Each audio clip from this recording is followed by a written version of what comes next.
Hey everybody, I hope you can hear me okay over this fan. It's August the 7th, and this is going to be starting my second week in Medellin for my Spanish immersion.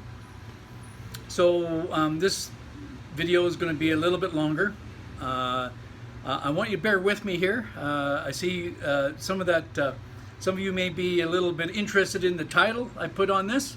And there's an explanation for that, and so just bear with me. I'll get to that story in just a few minutes here.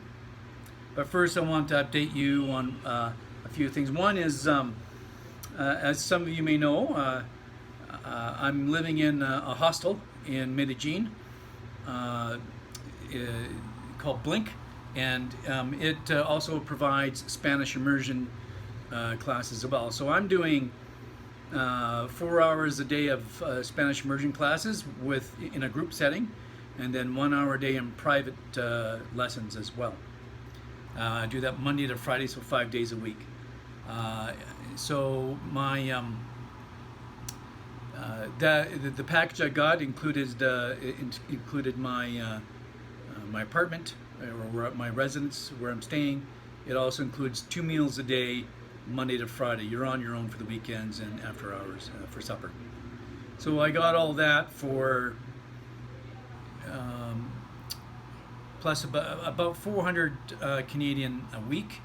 Now, the reason why it's a little higher, it would seem that the American exchange rate, but also I got a private suite, and so I'm not living in the group setting like 8 bunks in a room like the young people are doing here.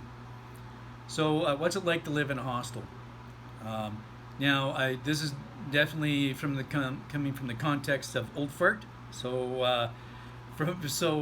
I knew what I was getting into when I signed up for this, and I know that some people expressed a concern for me to be going to a hospital where they can be, it's a bunch of young people, right? By young people, I mean anywhere from 20 to 40. So So what's it been like this last week? Well, I'm meeting people from all over the world. These young folk. I met people from Israel, Netherlands, Germany, France, South Africa, England, of course the United States, Australia, New Zealand. One lady from Iran. And did I say Israel? So there's a lot of Israelis here.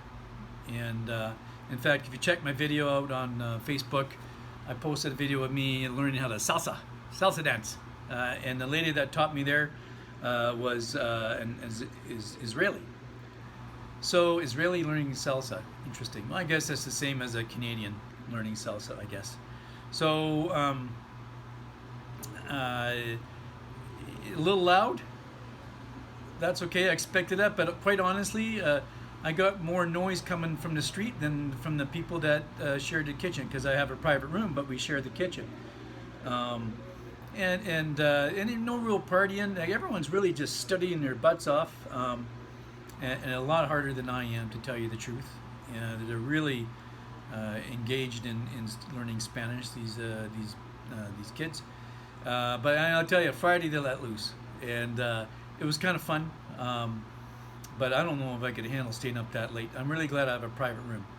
So anyways, that moves on to I changed rooms. So how did that happen? Well, I thought I'd just go and pay in advance for my next 7 weeks. So when I paid in advance, the owner of the hostel kind of suggested to me that, Jim, it might be good, for you to go on the 3rd floor and have the private suite up there. It'll be a little less noisy.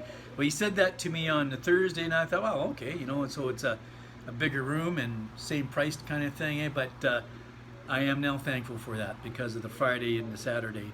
And I just get in the way down there with those young ones. So, for example, last night they're all partying down, and they were playing some good music, so I went out to see what's going on, and so it was kind of fun for a while, and then they all kind of like, well, I think we're going to go over to Susan's or whatever, because I kind of felt that maybe they were thinking, look at this old guy here, what the hell, Anyway, so that was just from my perspective. So I'm really happy for my new room. It's even got a little fridge. So that's a real blessing. Of course, the shower and private bathroom, all that stuff. So moving on to that. So off of that. So now I'll explain the title of my video this time. So I'm going to give you a little context. So I got a message from my friend Andrew here, and saying that there was a group of Americans that were planting a church here in Medellin for English-speaking expats and also Colombians who want to learn English. And they had an outreach. They were doing some proclamational preaching, proclamational evangelism on the street, and that he suggested, if I wanted to, I could meet the pastor. And I said, well, I'm into that. And so I texted, I got the number, and I texted the pastor, and I said, hey, this is Jim, Andrew's friend. Just wondering, if I could meet up with you guys. And he said, yeah, come on out. He said, this is where we are. Just so you know, we're playing cornhole, and cornhole is a great outreach to to the people of Colombia. And I don't know about you guys, but some of you may not get this, but when I was young, cornhole meant something totally different. And so I was like, what? Cornhole? So, okay. And so I thought, well, I got to see this, man. I got to see what this is. Because he was pretty excited about it. Like Christian outreach using cornhole.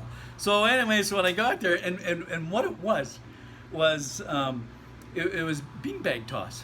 So in Canada, we call it beanbag toss, where you toss the beanbags into this wooden thing, and there's a hole in it, and you try and get it into the hole. They call it cornhole. And so anyway, so they're announcing on the street. They got a mic, and they say, "Come on and play cornhole with us."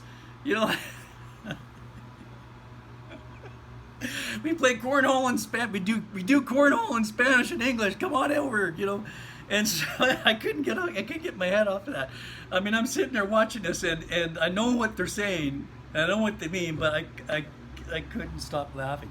For those of you who don't know what I'm talking about, just look it up in Wikipedia. Look up cornhole and then in an abbreviation derogatory, and you'll see what I mean. So anyways, I just went too many places with my head on that one, we're sure enjoyed the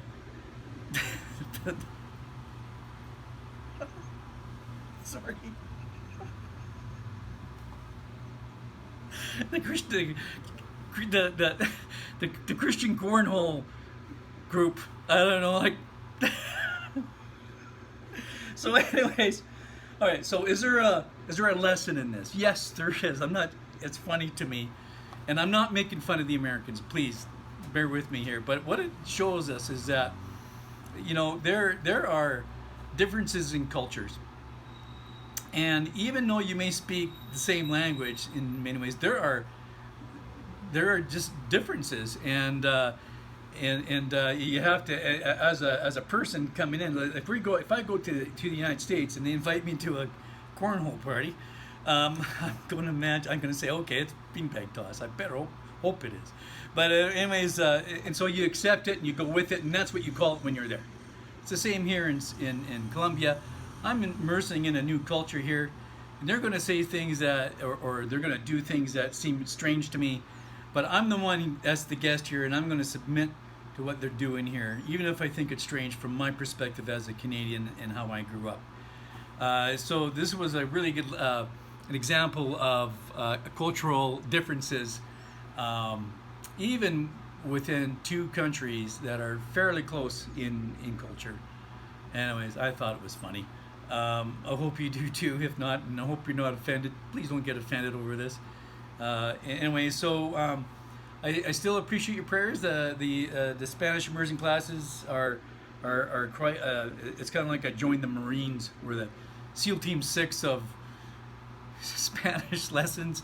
I covet your prayers to help me get through this.